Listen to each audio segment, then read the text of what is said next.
the game and find out who wins Joey Vitale's work boots for the night. It's the First Community Credit Union postgame show.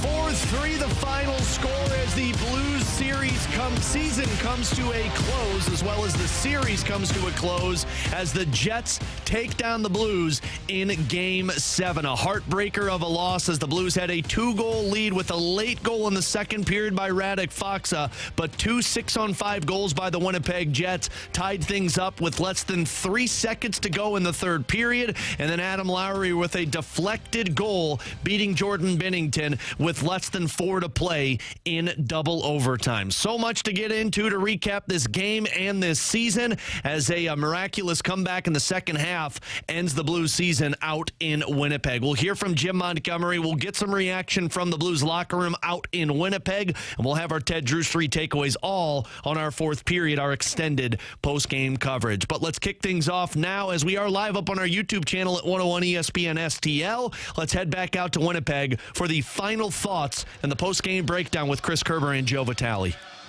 All right, Alex, thank you very much. Well, the Blues in very short order went from a chance of playing the Dallas Stars in the second round to trying to have to put the season in perspective. And in one side, there's a lot of different things to look at. And we will put the season in perspective, that is, here in just a moment. Because in the end, a spectacular season for the Blues. But if you look at this series and you look at this game specifically, you have to at least acknowledge the disappointment that this game ends up being, Joe. And again, we'll get to some more of the perspective, some of the positives. But this has got to be one of the more difficult and disappointing playoff losses in St. Louis Blues history. A 2-goal lead in a Game 7 with 2 minutes to go, and your inability to hold that lead. Not getting enough in the end in the third period to try to extend it. Only 4 shots on goal. Only 4 shots on goal in the first overtime. And in the end, the Jets were able to take it. But the sting of this one has got to be very real. Yeah, you're crushed. If you're a Blues player right now, no one's moving in that locker room. Their heads are buried. They're probably in awe. Like I think a lot of us, including you and me, we're still trying to process what we just saw. Because your mind starts to wander. You know, under 5 minutes to go in the third period, you're up 3-1. Under 4 minutes to go, you're up 3-1. Under 3 minutes to go, you're up 3-1. The Blues are in a great spot. There's really nothing happening in the game. Scott O'Neill ends up pulling the goaltender. 6-on-5 goal. It burns you under 2 minutes to go, but you're still in a fine spot. You're still up by a goal. Let's go out there. Let's bury it. A couple opportunities for some empty nets. They missed. A lot of icings led to face-off plays. There's a puck in the corner, more specifically in a 3-2 game, Curbs. 15 seconds to go. It's wedged up in the near side corner just to the right of Binnington. There's 6 bodies swarmed around it. To me, the puck is just going to get smothered right there, and the game is going to end, and let's travel to Dallas on Tuesday. And for however reason, that puck squirts out. It goes to the point, but then even then, Nikolai Ehlers, what does he do? He fans on the shot.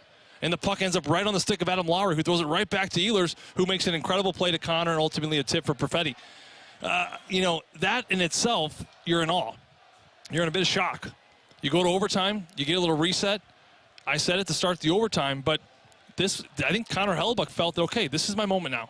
The team bailed me out. Now I'm going to go out, and I'm going to be the Vezina potential MVP of this season that I showed all regular season and take their back. And he did. You know, little luck from a post on Walker. He had a Parayko save here in the first overtime. Multiple saves from Jordan Kyrou. That one by Justin Falk that nicked his pad at the very end. He came up big in overtime. And then, of course, we mentioned it on the broadcast, the theme for this series, especially in this building, the team that would go low to high, meaning goal line play to the point, D to D, throw at the net. That was it. We talked about 10 minutes before this goal goes in. The team that ends up finding that goofy bounce from the point, having a guy extra, whether it be a rebound or a weird tip. We saw a couple goals go off the butt this series. This one goes off the hip, I believe, of Adam Lowry after a double tip shot from the point from Neil Pionk, and the game is over. That is what this series came down to. You knew it all along, and ultimately, like I mentioned, you want to put this season in perspective. There's so many great things to take away from this, but right now, the only thing I could think that the Blues players are feeling right now is disappointment and just being just completely crushed. truthfully, other than the experience and other aspects of this was a winnable playoff series for the St. Louis Blues, especially after the injury to Scheifele. You knock out their number one center. You knock out their number one defenseman that couldn't finish Game 7. And it is a winnable series and a winnable game for the St. Louis Blues. And I think you have to be fair by saying that. Yeah. Well, at least you have to be honest with yourself and with the scenario that this was. You said it best, that it's hard to think that a number 8 seed, right, should be disappointed in the way a series turned out. Against a President's Trophy winning team, but I think you can say that in this case. I think St. Louis was favored in this game. I really do. I think you look at the dimension of the injuries to Morrissey and Scheifele. You look at how Connor Hellebuyck struggled in this series. I think you looked at the momentum that the Blues were building. I think you look at their depth. I mean, let's not forget that the Winnipeg Jets, they were playing with 5 defensemen basically the entire game. At some point you thought they were just going to wear them down, and it just didn't manifest itself that way. So you look at this series, we talked to Alexander Steen, you see Army in the hallways, you talk to the players at the elevators. Curbs, this was not a team happy to be in the playoffs. This was a team that genuinely felt that they were not only a better team, but they were going to win this series. Yeah. I think the shock of going down in this series 2-0, that was a lot to overcome, but they did it, right? And Jim Montgomery talked about it. This is what they've done all season. They just came around to adversity. And, of course, the series gets tied up. You come back, you lose a pretty big game here in Winnipeg. But what do? You win at home, and then, again, you're 2 minutes away with a 2-goal lead in Game 7 to move on. And it just fell apart. 6-on-5 goals. They have been a problem this year for the St. Louis Blues. I don't have the numbers in front of me. I have to think that this team had allowed the most 6-on-5 goals by a large margin. In the regular season, they did. Yeah. They did. Okay, yeah. So here's 2 more here in tonight's game. Whether it be not aggressive enough, too aggressive, whether it be just a goofy bounce. I mean, certainly the one from Ryan Suter's glove is just a simple goofy bounce off of Nemestikov. But the other one, to me, the moment in the game, that I think that the Blues players are going to lose sleep over. I always think about that. Yeah. What play where you look at it and be like, that was the play that turned this game. It was just that squash play with 15 seconds to go in a 3-2 game. You're winning by a goal, 16, 15. 14. The puck is right to the left of us, right below us in this near corner to the right of Binnington. And there's like 4 or 5 bodies around it. And you're thinking, just someone wedge that thing up, trap it with your skates against the wall, and let the buzzer ring out. And it just popped loose. And it came loose out to Nikolai Ehlers, and, of course, the rest is now history. But that play in itself, as a team, you're like, why couldn't we get that done? Now you move to the individuals, right?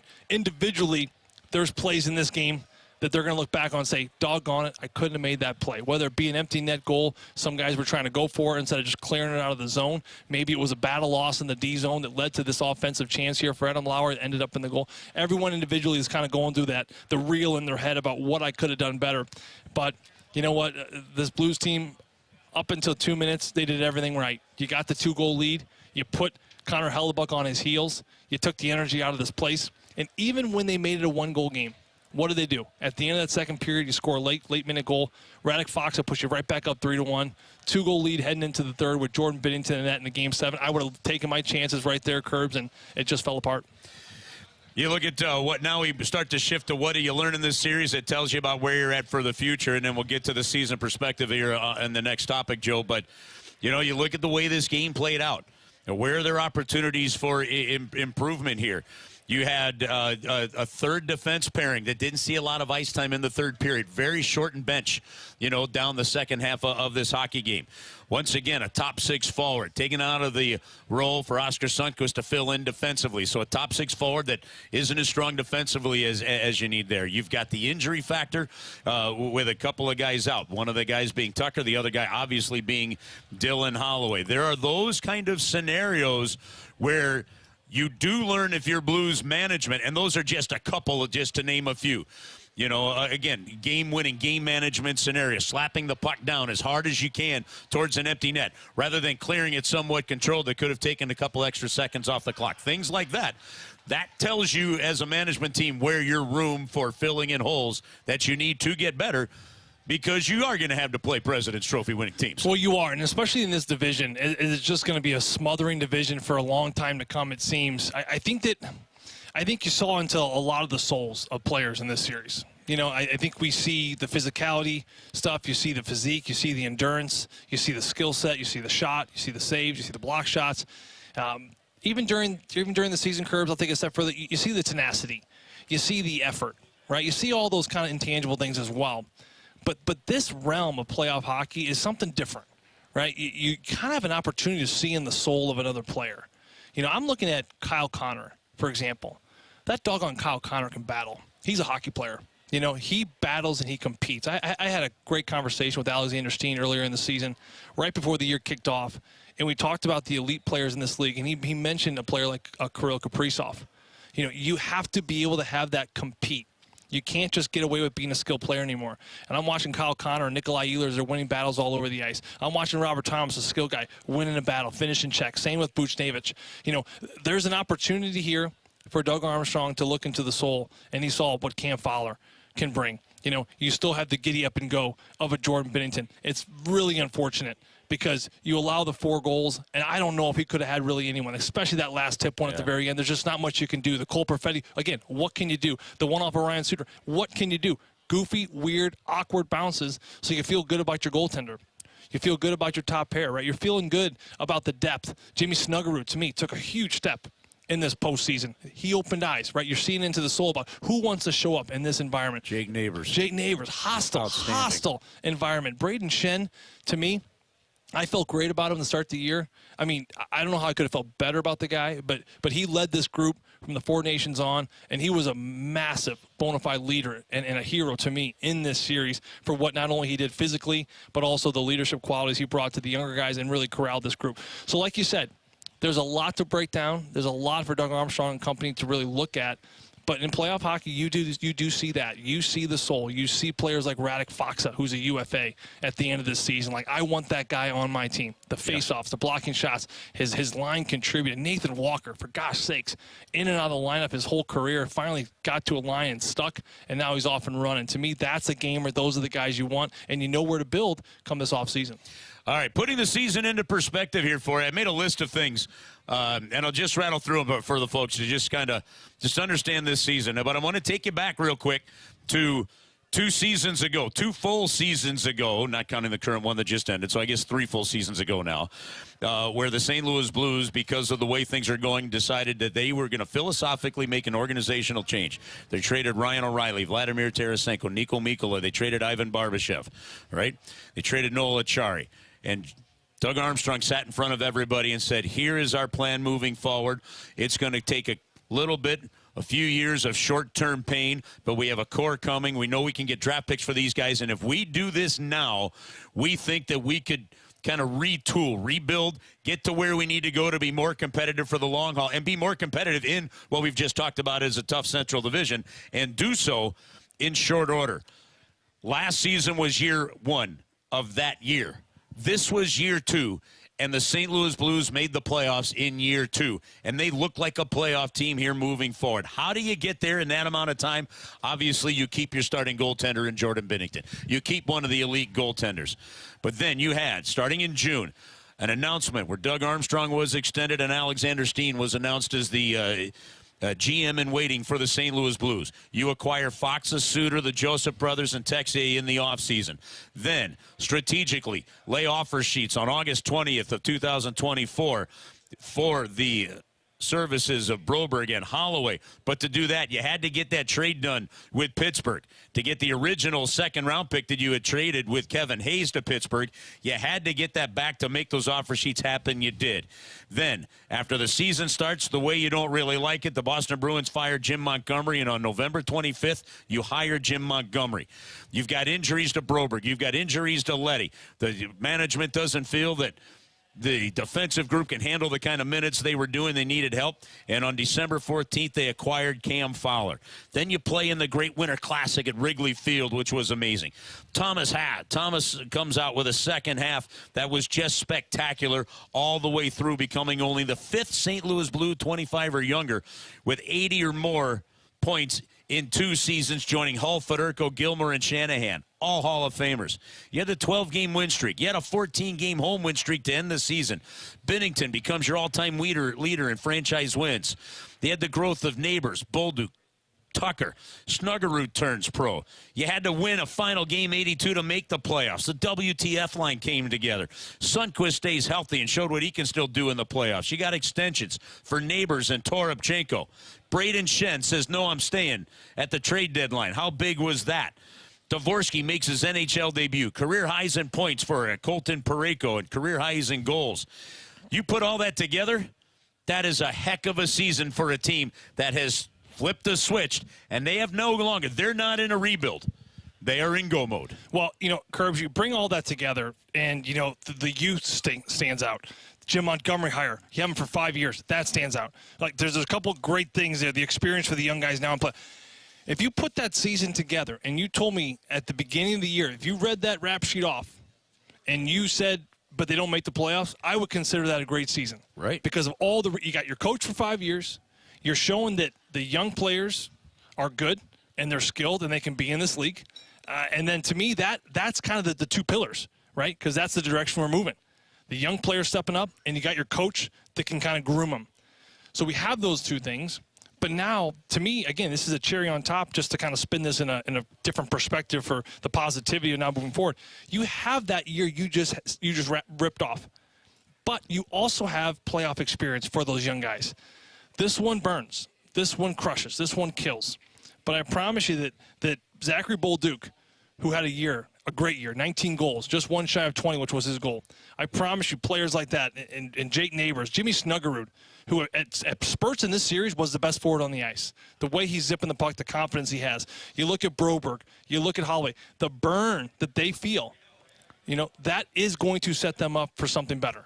That is going to set them up for a better summer, for success down the road. And, Curbs, I truly believe in a year from now, in 2 years, in 3 years, when we're on a much bigger stage, much deeper in May and June, I think those young players are going to look back on this disappointment and they're going to say, I learned a lot. Now, what did they learn? We don't know yet. It's going to take some time. It's going to take a lot of time and probably a tough offseason for a lot of these guys to really swallow this one because it kind of ended in such a fashion that was such a disappointment. But with all that being said, you have a great coach, one of the best in the National Hockey League that can motivate, that can communicate. You have a group of veteran players that are still in their prime. You have your pillar guys, the Robert Thomases took a huge, huge step this year. I mean, he is a bona fide number one center in the league that should be feared. You mentioned the Selke nomination here pretty soon. I think that's coming. So many different things from the veteran side, but your young players stepped up in a big way. You see the bright future. You see Dvorsky. Let's not forget about Dylan Holloway, even though he wasn't a part of the series because of his injury. Yeah. I mean, he was fantastic all season long. The future is just going to get better and better and better here, and this is something they will pull a lot of positives out of eventually at some point. But right now, like we said, it's just a tough one to swallow. A lot of different Bud Light 3 stars to give out. I'm not even going to worry about this game. What do you think? If I said give me your 3 blue stars of the season. Ooh, the season. My goodness gracious. I won't hold you to it because it's a tough question. That is a really tough one. But I'm going to have to go with Robert Thomas. Yep. I think, to me, he was such a stud. And you mentioned the midway point where he kind of dropped off and then really picked his game back up. He was the best player coming into the NHL playoffs. So without question, I'm going to give him a number 1. I'm going to have to go with Colton Parayko as a number 2. I felt horrible for him that he dealt with the injury there on the back end, but I thought he was just a leader on the backside. I know you can go with Cam Fowler, and there's so many other great players, and the Dylan Holloways and the Jordan Kyrous, but to me, I'm looking at the leaders right now. Robert Thomas, Colton Parayko, and I got to give our captain a nod. I think what he did, staying in St. Louis and being the guy to lead this group, to hold everyone accountable, to be the middleman between coach and player, he's just a player you want to play for. He's a guy that you want to fight for, and you love being on the bench with a guy like Braden Shen. So I'm going to give it to the leaders with another nomination there of Jordan Binnington, who, boy, he stood tall. You're not in the playoffs without him, and you don't have a turnaround without him. It really is that simple. He's never going to have the numbers that'll look like a Hall of Fame number. Mm-hmm. He is going to have the compete that's going to let you win games. But he's the gamer, and his timely saves in the right moment. And it's just so unfortunate that some wacky bounces went past him here in tonight's game, because I thought he was so stellar all series long, and he gave this team a chance to win not only in this series but down the stretch. So to me, those are the four leaders that really stand out. But such growth for Dylan Holloway, like you mentioned. Even Jordan Kyrou, another 30-plus goal season. How about Cam Fowler? What more can you say about the kid? Who's back next year? He is under contract. He's under contract. What an acquisition that was. He really drove the offense for this backside. Work boots tonight. I'm going to give the work boots to a guy that I just have really admired this year. I'm going to kind of put in a package. I have a special heart for players like this who are in and out of the lineup, players that are maybe underskilled, undersized, but they just put the work boots on and they just bring that blue chip, blue collar brand of hockey every single night. He never took a shift off. And that's Nathan Walker. 3 goals in this series. He's cut in the first period. He just keeps playing right through it. He puts his body on the line every single night. He earned himself a 2-year deal earlier in the season. So it's so great to see him sticking around here for a little while, because he's one of the most loved players in that locker room. And like Jim Montgomery said, it's that line of Foxa and, of course, you're looking at Nathan Walker and Toropchenko that really helped turn this thing around Christmas time. And they really were the catalyst for this group about what Blues hockey looks like. All right, Alex, the Blues fall to the Winnipeg Jets in Game 7. And now an interesting offseason with still some decisions to make sets up for the Blues. Let's get it back to you in St. Louis. Actually, you know what? Before we do that, one more last thing real quickly here. It's been such an interestingly challenging season, Joe, with you losing your father at the beginning of the year, me losing mine at the end of the year. I want to just give a big thank you to everybody that's been a part of our team, both with the St. Louis Blues and 101 ESPN, that has really helped us get through the year both on a personal and professional level. Having said that, we don't do this without our close people, Ryan Schulte, Jim Hewer, Alex Ferrario, absolutely amazing. The effort he puts in is second to none and helps carry the broadcast. Grant Francis, our producer, and Jordan Deacon. That's just the core that helps us get these games on the air. Mike Ryder behind the scenes at 101.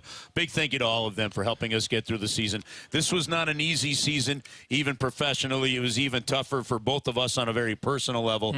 We needed them. You need the people around you, and we are very appreciative and thankful for all of them. At all levels. Very, very well said. Curbs, like you mentioned, it was a personal tough year for both of us, and losing our dads, and there was some slack that needed to be pulled in different directions to kind of make way for the broadcast and for presenting the game the way it did.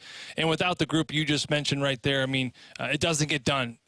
I look at you and me, and I know people listen to our voices, and there are so many road engineers, guys that just get us on the air and really make our jobs not only easy but a lot of fun. When we're rattling off stats to all you folks out there and we're talking about comparisons, a lot of times that's our homework. A lot of times it's Grant or Alex or Jordan kind of sending us messages along the wavelengths there to kind of bring back into the broadcast. So they are truly the unsung heroes, and we appreciate everyone over there at 101 for the work they put in. And it was another great season. Like I said, it's still kind of hard to process, but at the end of the day, a lot of really wonderful positives to take away from this season, and the future is very bright here in St. Louis. And in the end, thank you to all the Blues fans for tuning us in and letting us be a part of your fall, winter, and spring. Really is a privilege and something special to bring you Blues hockey, and hang tight. This team's going to be really good, and they're going to get really good for a while, and it's going to be fun. So get your tickets, get yourself ready, get some rest this offseason. It's going to be a fun start next October. Thank you very much, everybody, for letting us bring Blues hockey to you, and we'll see you at the rink. All right, guys, thank you so much. Phenomenal breakdown, and thanks to both of you for being outstanding broadcasters and partners and really family members to work with, because I know Grant, myself, Jordan, we spend so much time with you guys, and you truly are the best teammates to work with. So thank you so much, and we'll talk to you boys once we get into the off season, and then, of course, get into next year. That is our post-game breakdown with Chris Kerber and Joe Vitale after a 4-3 double overtime loss for the Blues in Game 7. We'll take a break. We'll come back, our Bud Light Crisp play of the game, and then we'll get to our extended post-game coverage, the fourth period. Stick around with us over on our YouTube channel at 101 ESPN STL, over on our flagship station, 101 ESPN. This is St. Louis Blues hockey. Connection, opportunity, possibility. It's what we all want. Spectrum has built a world where anything is possible, with products and services designed to work better together for a seamless connectivity experience. A connection to family and friends, a connection to education, and a connection to new opportunities. So there's no limit to how big we can dream. That's Life Unlimited. That's Spectrum. Like many top athletes, our pets give us their very best every day in every way. And because of our pets, Purina is doing more for the things that matter, for the ones who matter most. When you choose Purina, you're not just filling a bowl, you're helping fulfill a commitment to help pets and people live their best lives together. Learn how Purina is making a difference in the bowl and out of the bowl at Purina.com/cares. Purina, a proud sponsor of the St. Louis Blues. Ouch! Man, that check's gotta hurt. And the gloves are coming off. Oof, that's $100 right there. Yeesh, that's $1,000. Hey, what's with the dollar amounts? That's how much each injury could be worth if he calls Morgan & Morgan. Yikes, that one's gotta be at least $10K. When you hire Morgan & Morgan, their gloves come off when they fight for you. Proud partner of the St. Louis Blues. Injured? Dial Pound Law or visit forthepeople.com for an office near you. Want to keep your HVAC system running like a dream? Start by changing your filter. It's the easiest way to help your system work efficiently year-round. And call Classic Air Care for your annual AC maintenance. Classic Air Care's expert technicians will check everything from refrigerant levels to condenser coils, keeping breakdowns at bay and energy bills in check. If your AC does fail, no worries. With nearly 100 vans on the road, Classic Air Care can often handle repairs the same day. Stay cool and comfortable. Visit ClassicAirCare.com today.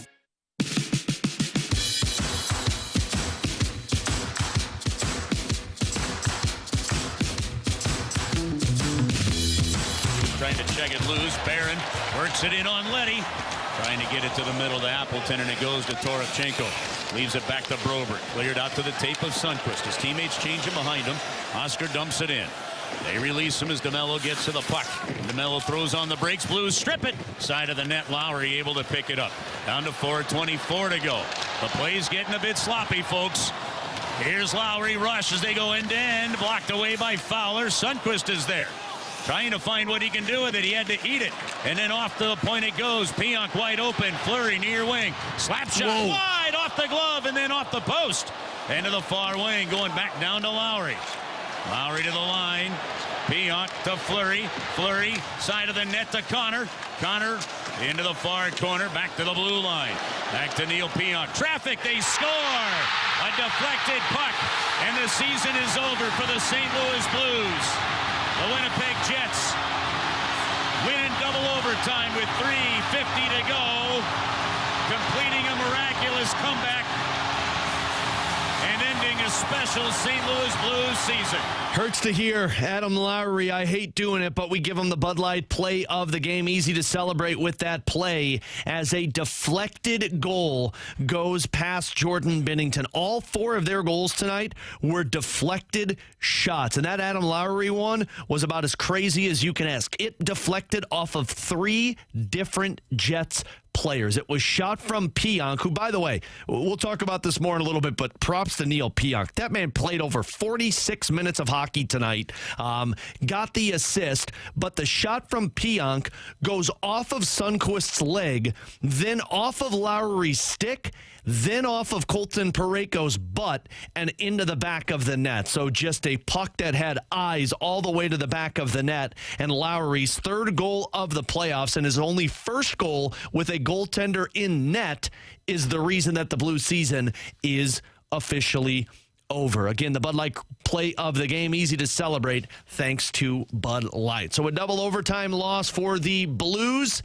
as they fall to the Winnipeg Jets in heartbreaking fashion. Shots in favor of Winnipeg, 47-29. The shots were 16-13 in favor of the Blues after the second period, and then they had a total of 13 shots the rest of the way, while the Winnipeg Jets had a total of 34 shots. And of course, the goal scorers tonight, Foxa, Joseph, and Kyrou. For the Jets, Perfetti had 2, Nemesnikov, and Adam Lowry. So we now head into the offseason, an offseason of, once again, uncertainty of what will happen, but you know what should happen is a lot of growth from a playoff series like this with guys that have never experienced the postseason before. Neighbors, Snuggerud, Bolduc, guys who have just tasted a little bit of it. Broberg, Holloway, Tyler Tucker, who never experienced it, and then, of course, the veterans who have been around for a long time, all with a full offseason and a full training camp of Jim Montgomery. I know it stings right now, but we'll put it into a little bit perspective once we get into our local postgame because the excitement should be there for a lot of Blues fans. But you can sulk a little bit now because it is a tough loss out in Winnipeg. 4-3 the final score. Just to echo what Chris Kerber mentioned, appreciate those two on the broadcast side have done phenomenal stuff all season long. Also Ryan Schulte, Jim Hewer, two guys that make our broadcast so crisp. We truly appreciate them on the engineering side when we're at home games. And a massive shout out Jordan Deacon, who does a phenomenal job as our booth producer for home games, but also helps out here in our studios throughout the regular season. Mike Ryder, who basically just sits up at night waiting for the end of a Blues game to put all of the social media content out that you have. Also, big reason why we are up live on our YouTube channel at 101 ESPN. Also, shout out for Jeremy Rutherford of The Athletic, who has helped us throughout this season. Brandon Kiley, Tanner Hendrickson, Donnie Fandango, and a massive appreciation to our producer, Grant Francis. I truly believe he is the best in the business when it comes to this side. Nobody cares more about the product on air than Grant Francis. He makes sure every little detail is crisp, and on top of it, he loves hockey, and he's always adding to the broadcast and fills in doing pre and post games for me and gives me an opportunity to spend some time with my family. So I can't say thank you enough to Grant Francis, who truly is the best in the business. And also all of you Blues fans over on our YouTube channel at 101 ESPN STL, all of the listeners on our flagship station 101 ESPN, and for all of our affiliates that are listening on the St. Louis Blues Radio Network, thank you for an incredible season, for interacting, for listening, for posting. We love you. We love being a part of this Blues Radio Network, and we can't wait to see you next season. So have a great off season, and we'll talk to you for the start of the 2024-2025 season. Nope, that's what just wrapped up.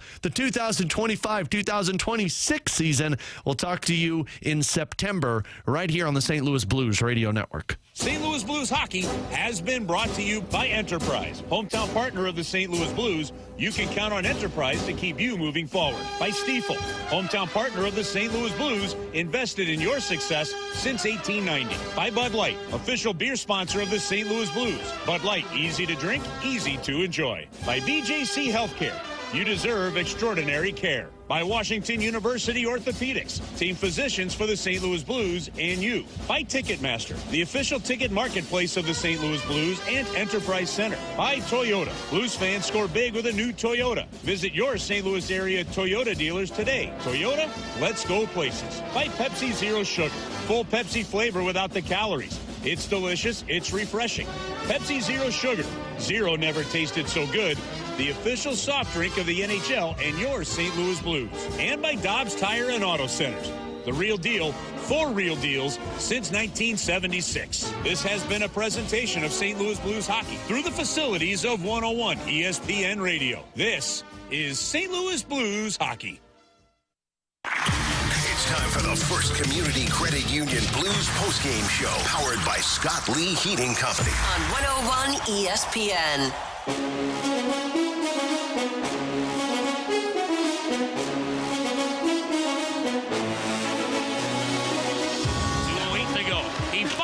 Blocked wide. Rebound knocked off of Falk, who went down to block it away from Iafallo.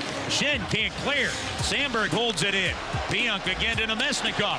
He fires it. They shoot and score. And the Jets have life. Minute 55 to go. It's 3-2. Man, the 6-on-5 scenario for the Blues is harrowing. Connor to the line. They set up to Ehlers. He got it off the stick, and he lost the handle at the line. Ehlers back to the near wing, dumps it in. Binnington stays in net, points to the far wing. Falk's going to clear along the wall. Connor got it back behind the net. Parayko chops it around. Ehlers wires it into the corner. Thomas chops at it there with 14 seconds. Tries to hold on to it. 3 Jets onto it. Parayko behind the net. Off Buchnevich. He can't clear. Fanning on the shot as Ehlers gets it again. They dump it in front. They've scored. The Winnipeg Jets have tied the game with 1.6 It hurts to hear. It hurts to hear something that, honestly, I didn't expect was going to happen. Dominic Moore tweeted this out, the former NHLer, now TV analyst for the Utah Hockey Club. 2-goal comebacks in the third period to win a Game 7 in NHL history. There were 3 in the first 106 years of the NHL. And in the last 2 days, there were 2 of them. But this just goes to the point that we discussed in pregame. The Central Division is the toughest division in hockey. I know there are a ton of people over on our YouTube channel at 101 ESPN STL right now. A ton of people on our Air Comfort Service text line at 314-399-9646 that are taking the tone of, what an embarrassing loss. I can't believe they choked that up. Worst loss in franchise history. And look, I partially understand it, and I partially agree. It is a brutal loss to have if you're the Blues. But, and I think this is a massive but, this is the Central Division. Colorado experienced it just like the Blues experienced it. And I think a lot of people thought the Colorado Avalanche were going to win a Stanley Cup this year. No lead is safe, specifically against the Central Division. And, I mean, you have to give credit to the Winnipeg Jets for what they did. I mean, Winnipeg, and I saw a quote from Nikolai Ehlers, who said that nobody was down in that locker room. It was a dagger of a goal. They said a dagger of a goal to give up with less than 30 seconds to go in that period. But he said everybody in that locker room said, guys, we're not done playing hockey yet. And they weren't. And they came out and they blew the Blues out of the water in the third period, 15-4. Now, the Blues actually had some decent scoring chances in the third. They had more high-danger scoring chances than the Winnipeg Jets in the third. And they had very, very fewer puck possession than the Winnipeg Jets in the third, 77-23%. But the Winnipeg Jets were playing desperate hockey, just like the Dallas Stars were playing desperate hockey. And the difference is, at some point, you stop the desperation from getting completed. Colorado couldn't do it last night. You saw the desperation take place, but then Colorado took the penalty and Wyatt Johnston took the lead. It's a difference of being a tie hockey game and getting the game-winning goal. In that tie hockey game, it truly felt like it sucked the life out of the Blues. It felt like the Blues were never really able to get back into the game after that goal by Cole Perfetti went in. And so Freshie over on our YouTube chat just said, this is not the time for rational thinking. Unfortunately, Freshie, that's kind of where I'm going to be coming from with this. But I think we can start our Ted Drew's 3 takeaway with a little specific, our Ted Drew's 3 takeaways with a little specifics to this game, and end it with a little bit bigger of a picture.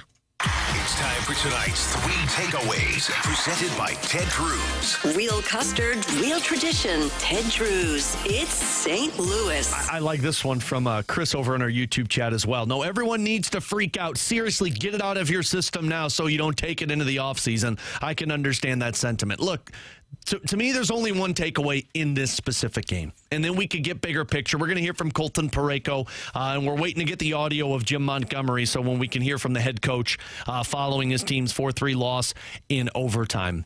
But I think the one takeaway from this game is the Blues have a 6-on-5 problem.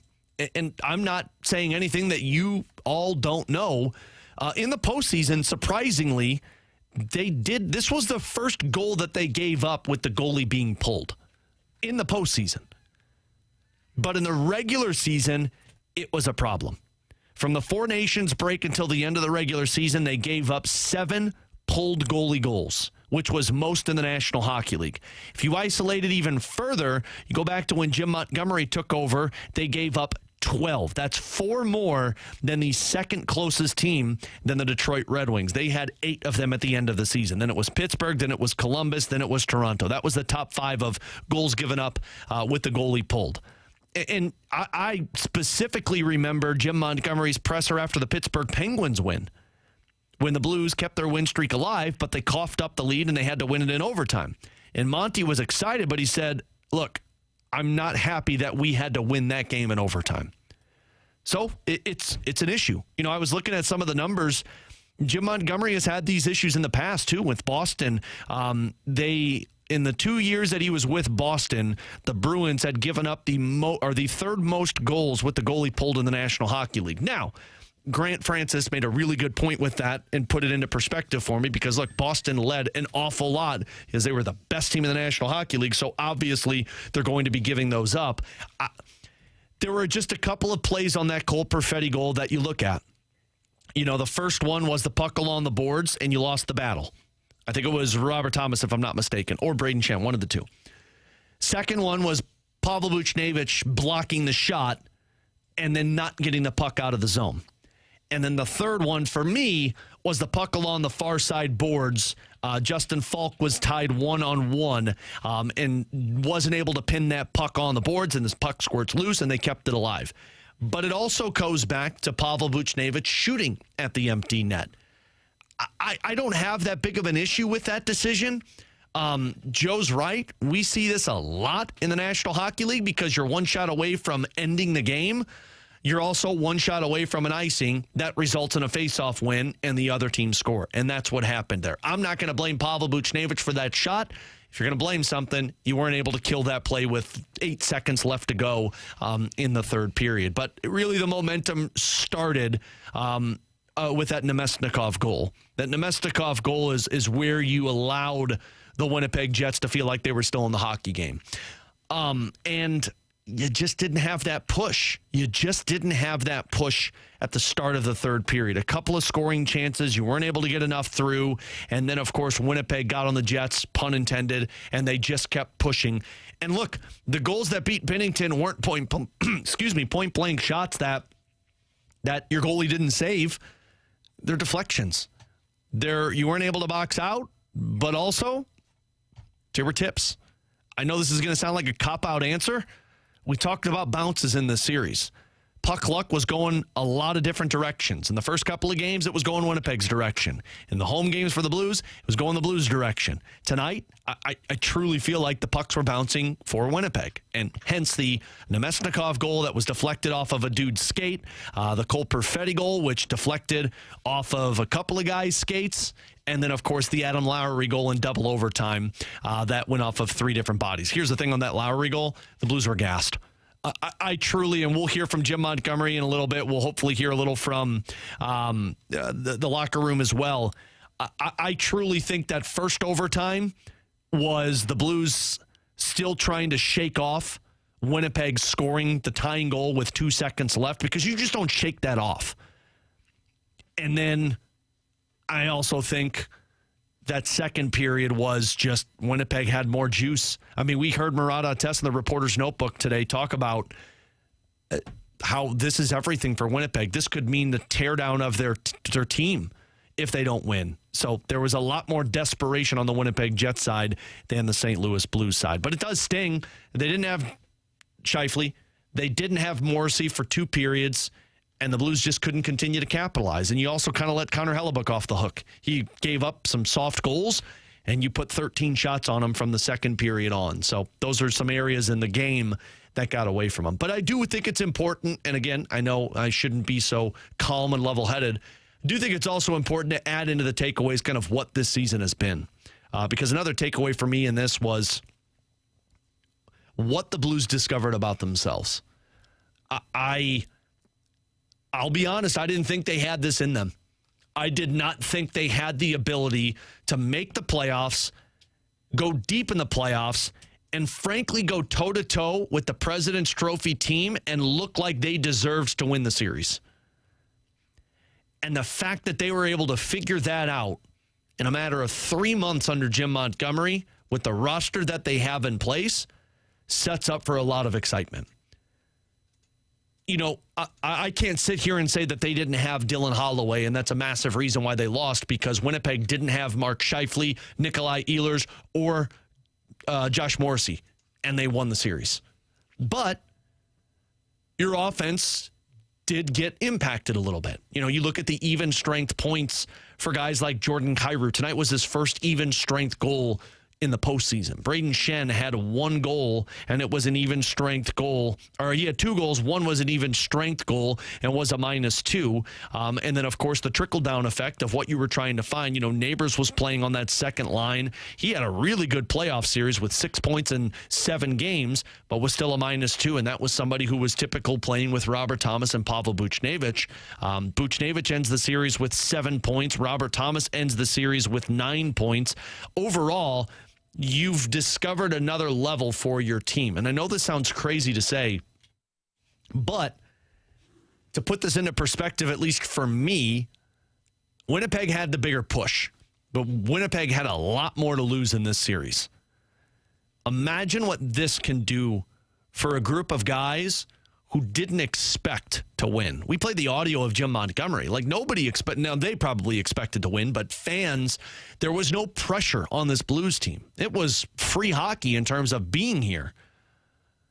But now you go into another season where there will be some pressure on you. How do you handle that? I feel like the pressure of a Game 7 that goes into double overtime really gives your players a significant opportunity to grow. And then third takeaway for me, once again, is your goaltender.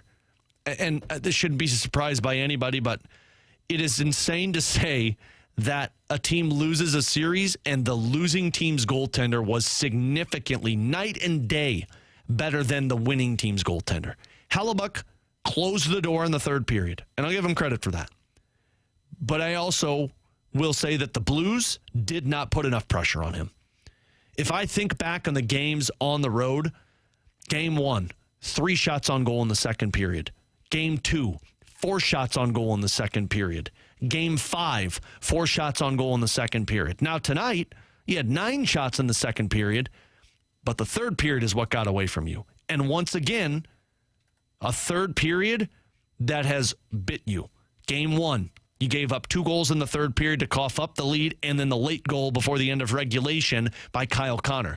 Game 2, you gave up the early goal in the third period and then just weren't able to come back into this one. And if I'm not mistaken, in Game 5, they scored multiple goals in the second period, but then put the game away in the third period, that 5th goal. The third period has been a struggle for you. And you got to figure out how to play better on the road. But in every one of these games that we're talking about, you're not talking about Jordan Binnington not making the save to keep you in the hockey game.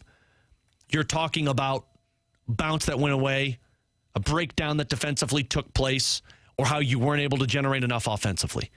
Jordan Binnington was the hero in this game and in this series. And frankly, in my opinion, he was one of the best goalies in the first round of the NHL playoffs.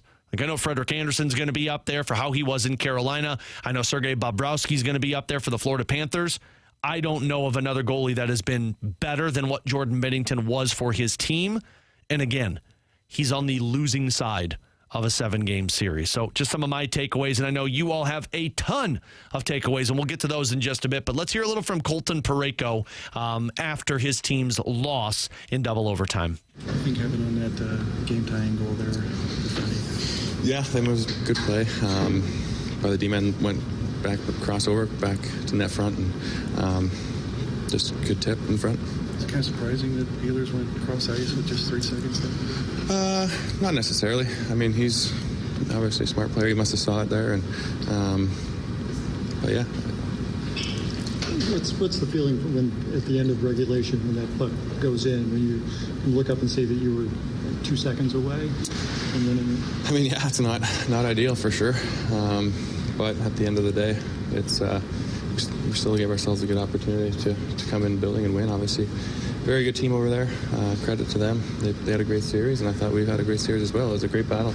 Double overtime, Game 7, and just proud of our group. It's such a great group to be a part of. Come to the rink every day and just proud of them, and just what a year for our group, and looking forward already to just continuing building as a group and what's ahead. You feel great about how the first 2 periods went. As the first period, but you guys looked to be in control through those first 2 periods. Yeah, for sure. I think obviously, like you mentioned, just getting the third one there in the end of the second too was good. But yeah, they had a strong push in the second as well, and I thought we had a good job holding our ground. But was the first overtime period tough just after you take a body blow like that in regulation? You guys only had 4 shots on goal in the first goal time. I mean, yeah, I don't know. I think momentum's a factor for sure in playoffs, but I think we did a good job of just holding down the fort in the first overtime. Obviously, just one opportunity is going to be the game in overtime. So just try to be patient and try to get your opportunity. But what were you guys doing so well in the first 2 periods? They were having a tough time getting the puck out of their own end. It seemed like you guys just always took it back from them. I don't know, just we were playing good, I think, just getting pucks deep, just playing over top of their players.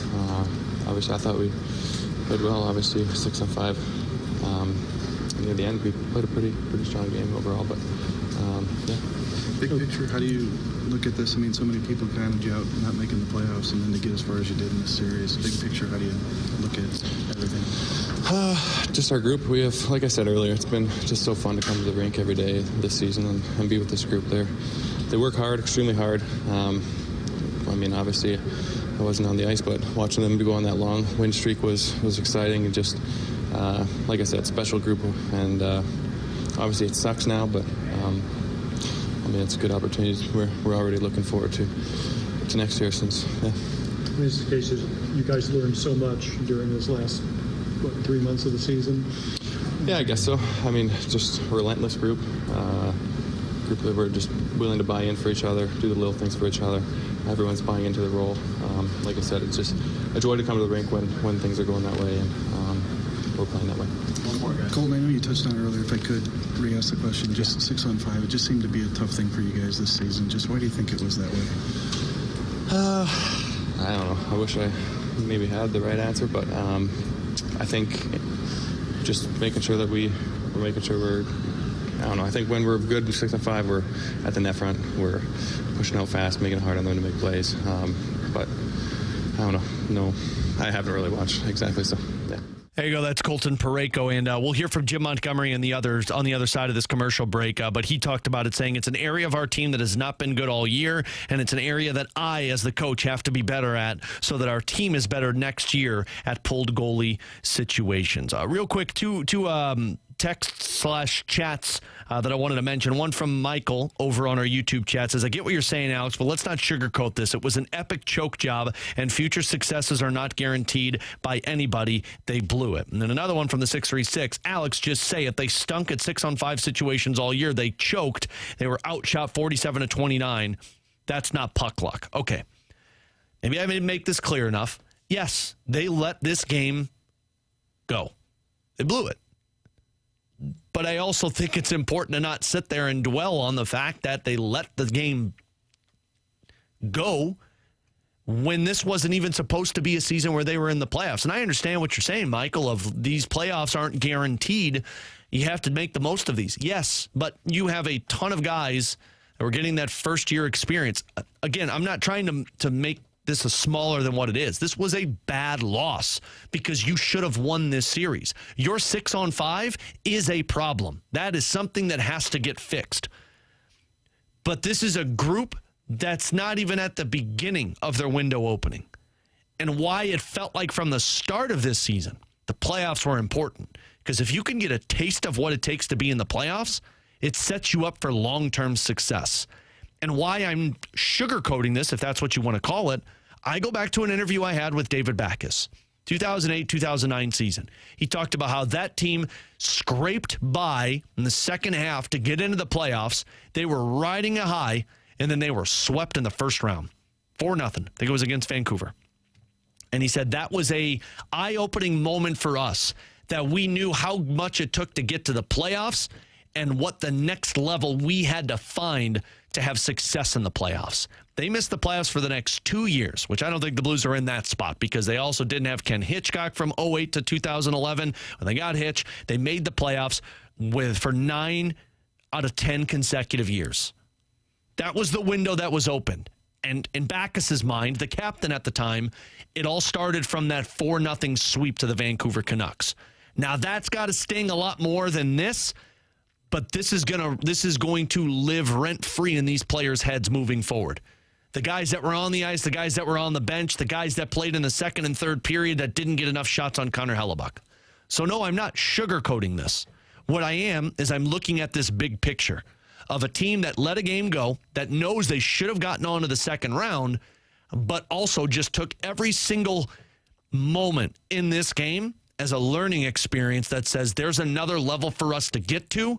And when we get there, this experience is going to make us that much more dangerous.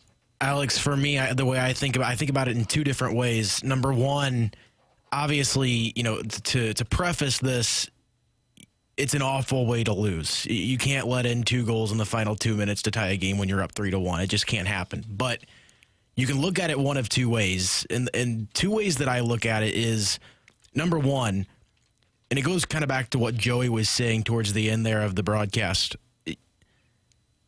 You can go into this as an 8 seed and get swept or lose in 5, and you can just say, okay, we were thankful to be there. Like, we made the playoffs. We weren't expected to be there. Good season. We made it.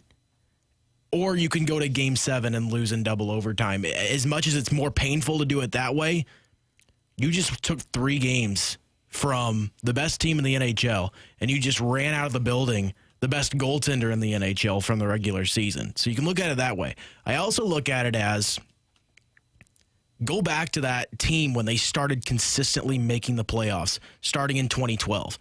99 times out of 100, you're going to have some pain in the playoffs before you can be a successful team. Absolutely. Just think about what the Blues went through before they went on that run in 2019.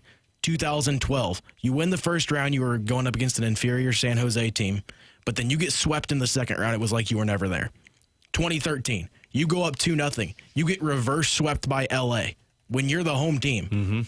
2014, you go up 2-0 against Chicago. You get reverse swept in 6 games. Which, mind you, after that 2014 playoffs was the Doug Armstrong quote of, we have to learn how to jam the knife into the brain of the opponent and kill them off. Right, and it doesn't get better from there. 2015, you lose in the first round in a just, frankly, ridiculously disappointing series to the Minnesota Wild, a team that you were much better than and just lost. That was the Mike Yeo Minnesota Wild team. Finally, you get success in the playoffs in 2016 when you go to Game 7 and you beat the Chicago Blackhawks. You go to Game 7, you beat the Dallas Stars. And then you end up losing a disappointing series to San Jose. But just think about that. It took 2012, 13, 14, 15 until you finally won a series in the playoffs after that first round win in 2012. You went through that much playoff disappointment, 4 years of playoff disappointment before you could finally say we won a couple of rounds, we went on a real deep run, and you can feel satisfied by that. Now, obviously, 3 years later they win the cup. But point is, going back to all this, you have a completely different team now than you did in 2019. Mm-hmm. You've got, 4 or 5 players on the team that were on that team? 5, I think. You've got almost a completely different core. You're going to have playoff disappointment. That's just how it goes. And if you go back to 2012, that's how it was then. It's going to be no different now. But you look at how this team went about this season, the run that they went on to get in, and you've got to feel real good about, this team moving forward into next season. You feel like your playoff window is now opening. Yeah. You didn't feel like it was open, before February. Yeah. And now you feel like this window is open, and you feel like you are going to be there consistently for the upcoming future. Yeah. Yeah. And I mean, look, we might just be too optimistic about this team's future than what a lot of people are right now, which, look, I'm not saying anything against that. I understand where people are at, and it is a dark place because of how rough of a loss this was. But keep it into perspective. That's my biggest thing. We'll take a break. We'll come back. We'll hear from Jim Montgomery here on your extended post-game coverage of the fourth period, presented by First Community Credit Union on your home for the Blues 101 ESPN.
I got to say, man, I hope everyone's okay tonight.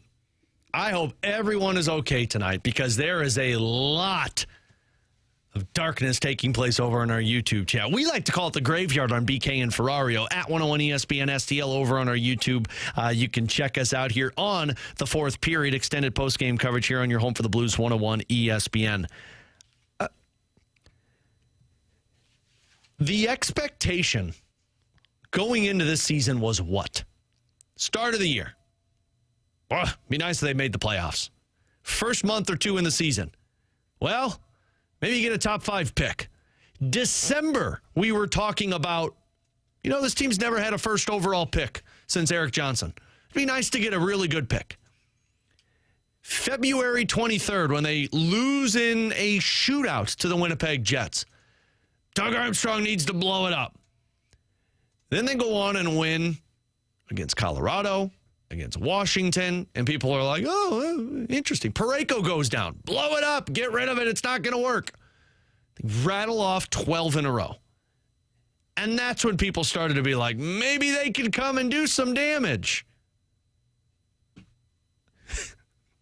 I'm not even going to read that one we just got on our YouTube chat.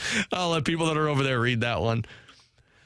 What I'm trying to get at is the expectation all the way up until probably the 12th win in a row, the 11th win in a row in that win streak was this team can do damage in the playoffs.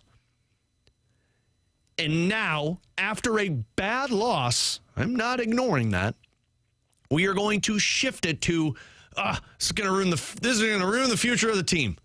It's going to put this team in a bad spot. To those, let me ask this question. Cool, if that's your thought, awful loss and it's going to hurt this team moving forward, what would you do? Going to go out there and sign a guy to a 12-year, $12 million contract? Are you going to trade guys that have been such impactful pieces for your team? The expectation after Game 2, when the Blues were down 2-0 in the series, I remember it because we were having the conversation with Donnie, was this was an incredible season. We appreciate the season. Hopefully next year will be better, but you have to appreciate what you got. That was when they were down 2-0 in the series. And they fought their way back in. They pushed their way back into the series. They lost Game 5, facing elimination. They come back home. They force a Game 7. You lost in double overtime. You got to double overtime, and I know it's because you coughed up the goal. But again, I think back to 3 months ago, and we weren't even supposed to be in this position. And now we're acting as if this loss is what's going to set them back for years to come. No, in fact, I think this catapults them into a more competitive season next year because all of the guys that just experienced this, with the exception of a couple of free agents, they're going to be back. And half of them, I think 7 or 8 of the guys, maybe more, are under the age of 25. They're going to be good. It's going to sting for a couple of weeks. The offseason will get here, and the excitement will ramp back up. Well, and I think, too, it's important to point out, we're not downplaying anyone's feelings on this game. No, gosh, no. This honestly, sucks. In my history of being a Blues fan, I've been a fan since about 2011. This is the probably most painful loss I've ever seen, just given the circumstances and the fact that they were up 3-1. But at the same time, you can take that and know that this game just absolutely sucked. The ending of it just absolutely was painful. Yeah. But you can take everything from this series and the positives from what they did at the end of the season and know that you've got all this experience for Jimmy Snuggerud, all this experience for players like Zach Bolduc, who really had a great season considering what we were expecting from him at the beginning of the year. You can think about this situation, and as hard as this game is looking back on it now, you got to think these players are going to be better for it moving forward. You got to know that next season in these 5-on-6 situations, it's going to be a point of emphasis from them. They're going to learn from it and be better. It sucks. Yeah. But that's the only thing that you can do moving forward is learn from your mistakes. And that's all they're going to do moving into next year. You got to think they're going to be better next year. And you know why I think we've just been, and Blues fans listening to this, Grant, know, We've been into some dark places over the years. Like every single time, all the way up to them winning the Stanley Cup, was like, nah, this team can't get it done. Heck, even at the Stanley Cup final in 2019, when they were up 3-1, I was like, man, they could still cough this one up. I get it. I'm not downplaying anything.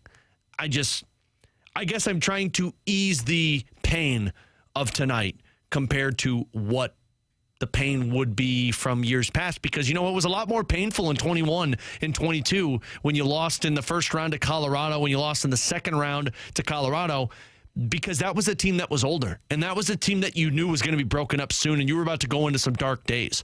Man, this is the polar opposite of that. This is to me what I don't even know 2016 would be it, because there were so many changes. This is to me what like 2012 felt like. Didn't they win a round? They did in 2012. And then they lost to the LA Kings, if I'm not mistaken. That next round, yeah. But this is what 2012 felt like, to where it was like you got to the playoffs and you won a round. And then now what's going to take place? I know you didn't win a round, but you understand what I'm getting at with this. All right, let's hear from Jim Montgomery before we close it down after the team's 4-3 loss out in Winnipeg in double overtime. I've had a few painful ones. I've had overtime Game 7 losses. Like, it's anytime your season ends, it's painful. But to be that close in 2.2 seconds? Yeah, it's an area of our team that has not been good all year.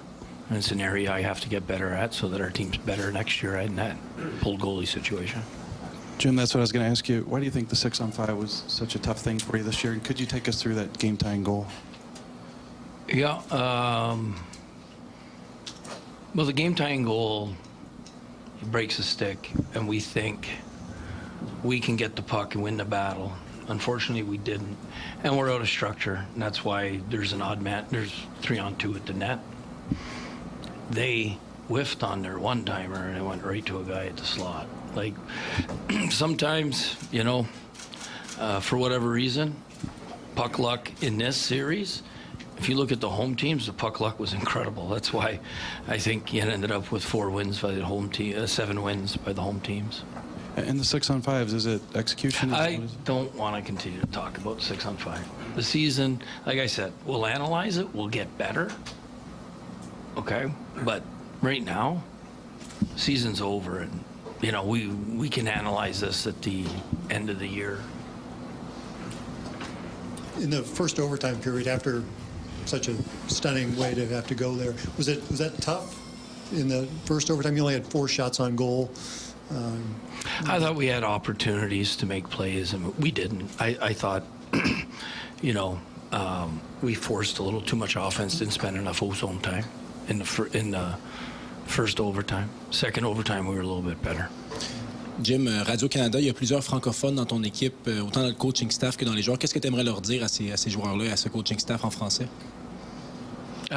Mes propres joueurs? Oui. Je voudrais dire merci pour l'effort et l'exécution pendant l'année. Puis je suis très apprécié, j'apprécie comment ils ont nous aidé à nous aider à devenir une équipe dans les éliminatoires. Et puis qu'est-ce que tu as pensé de cette série contre les Jets de Winnipeg? Je pensais que c'était une série très physicale, très compétitive. Puis Stéphane, les séries Stéphane, il y avait beaucoup des affaires qui sont arrivées à chaque match. Mais enfin, je suis déçu qu'on n'a pas avancé. You talked about your pride in the organization and your players. What can an experience like this do to build this team and your program going forward? You know, I think led by our captains and, you know, Doug Armstrong and his group. And I think what we did here in the last 3 months is we changed the culture back to where it needs to be able to grow and get better. And now we need to continue to have a great summer as an organization on and off the ice so that we can continue to build off this. And that's what we've done. And we got to continue to do it for our great fans. In those first 2 periods, pretty much everything you wanted to see? Not really. Like, I know we were up. I didn't like the first 10 minutes of the second. I liked the last 10. I thought the first period was pretty good. I didn't like how we sat back with our checking. I didn't think we were as tenacious as we need to be. Jim, I don't know if you go into the room after a heartbreaking loss like that. I just wanted to ask, did you, and if so, what did you say? I did. I went in and thanked them. And that, it really hurts right now. Like, there's no other way. You lose Game 7 overtime, especially when you have the lead going at the end. It just hurts, But I want to thank them for their effort, their execution, and their part in helping change things. It took everybody on deck to be able to do what we did. We went 19-4-3 down the stretch, and we tied the Flames to make the playoffs. It's special. The last 3 months are some of the most fun times I've had being part of a team. Whether it was a player or a coach, doesn't matter. And it's because of the energy and the positive attitudes and how we wanted to get better every day. So I thank them for that. Very grateful for it. Yeah, like the growth you saw in the young players through this stretch and being exposed to things like this. I mean, it's only going to help us, right? There's a lot of guys played. We have some young players. I don't know how many we have under 25, but I think 6 of them are on the 2 power play units. So the exponential growth going through something like this is only going to help us for next year, but it's incumbent upon us to do the work to get better. Jim, we've talked about the relationship. What can you share about the embrace and the words with Scott O'Neill in the handshake line? Yeah, I just said congratulations, and what an effing series. It was a physical series, and I told him the chess game that we played as staffs, it was just fun to be a part of. And that's what makes the NHL playoffs so great. And I wish them good luck in the next round. There you go, Jim Montgomery talking a little about his team, and I think he has the same perspective as we do. Real quick, Randy over on our YouTube chat said, Alex, all you guys did was criticize Winnipeg after the series was 2-2, inexperienced coach, Winnipeg's goalie choked, etc. I kept saying it's not over. Yeah, I did, Randy, and so did pretty much every single media outlet member saying that Scott O'Neill looks overmatched. Connor Hellebuyck. There were people saying that Connor Hellebuyck should not play in game number 6. And he did, and he got pulled. And in Game 7, people were concerned. Even after he gave up that second goal to Matthew Joseph, people were like, uh-oh. So, yeah, that's what I said. And you know what? Winnipeg had more push. That's what this came down to. One team had more life at the end of the game, and the one team pushed harder. That's what this was. Well, and I think we were also saying those same sentiments for 58 minutes of this Game 7, too. And absolutely. Then they just found that that desperation at the end of the game right there. And yeah.